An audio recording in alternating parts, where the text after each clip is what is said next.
आप क्या कहेंगे इसको लेके? रशीद अलवी है, कांग्रेस के नेता हैं, उन्होंने ये आरोप लगाया, कहा है कि जो बीजेपी चुनाव जीती है हरियाणा में वो ईवीएम में धांधलेबाजी करके जीती है, तो इसलिए अब महाराष्ट्र में जो चुनाव होने वाला है वो बैलेट पेपर से कराया जाए। क्या क्या विचार रखते हैं आप? देखिए, दुर्भाग्य है इस देश का, जब लोकसभा का चुनाव होता है, लोकसभा के चुनाव में कांग्रेस जहां पर एक एक वोटों के लिए, एक एक सीटों के लिए तरस रही थी, थोड़ी बढ़ोतरी की, तो किसका विजय का श्रेय गया? ईवीएम को नहीं दिए ना। क्या बताए, राहुल गांधी की प्रतिभा का कमाल है, राहुल गांधी जो द्वारा किए गए ये यात्राओं का कमाल है। राहुल गांधी ने पासा पलट दिया और जैसे ही एक चुनाव हार गए, ईवीएम दोषी। दुर्भाग्य है, अगर अब भी हम नहीं समझे, बहुत बड़ा दुर्भाग्य है। हमें समझने की आवश्यकता है। जनता को बांटा गया संविधान बचाओ के नाम पर, संविधान खतरे में है ये कहकर कुछ सीटें ली गई। अब ईवीएम पे उंगली, ईवीएम पे फिर ईवीएम पे, बैलेट पेपर पे आप चुनाव जो कराएंगे उसका परिणाम पता है क्या होता है? आपको नहीं पता है, जब चुनाव होते थे कैसे आग लगा दी जाती थी भाई। पेटियां गायब तो अलग की बात है, पानी की बोतलें डाल दी जाती थी भाई। हम कह रहे हैं 10 अधिकारी हैं, 10 अधिकारी में कौन किस मानसिकता से गिरा है आपको क्या पता? किसके घर 2 करोड़ पहुंच जाए आपको पता है? बैलेट पेपर से ये इसीलिए जीतते थे क्योंकि इनको पता है इनके सारे लोग अपराधी हैं।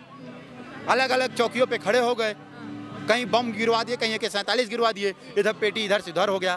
तो भाई बैलेट पेपर का रोना रोकर, जनता को गुमराह कर कर, अपनी नाकामियों को भुलाकर भारतीय जनता पार्टी को गरियाना इनकी फितरत है। जो अच्छा काम करेगा, जो सत्य के साथ रहेगा, उसकी विजय होगी। क्यों? हरियाणा में जब ये जीत रहे थे, 2 रंग हम दिखाते हैं। इन्हीं की कांग्रेस के प्रवक्ता आगे कहती हैं, अगर हरियाणा में कांग्रेस नहीं जीती तो मेरा नाम बदल दीजिए, मेरा नाम जलेबी बाई रख दीजिए, क्योंकि उन्हें विश्वास था कि हम जीत रहे हैं। लेकिन जब हार गए, जनता ने अपना रुझान बदल दिया। ईवीएम दोषी है।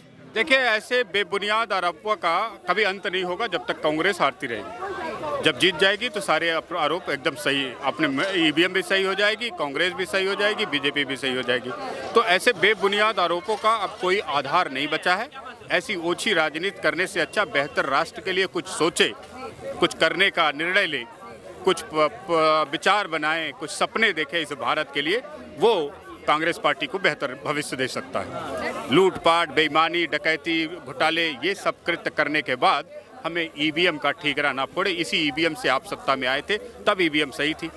इसका मतलब आपको भी पता था कि ईवीएम खराब है, और तब आपने नहीं बताया देश को कि आपकी 2 बार सत्ता में आए और उसी ईवीएम से आए, तब ईवीएम सही चल रही थी।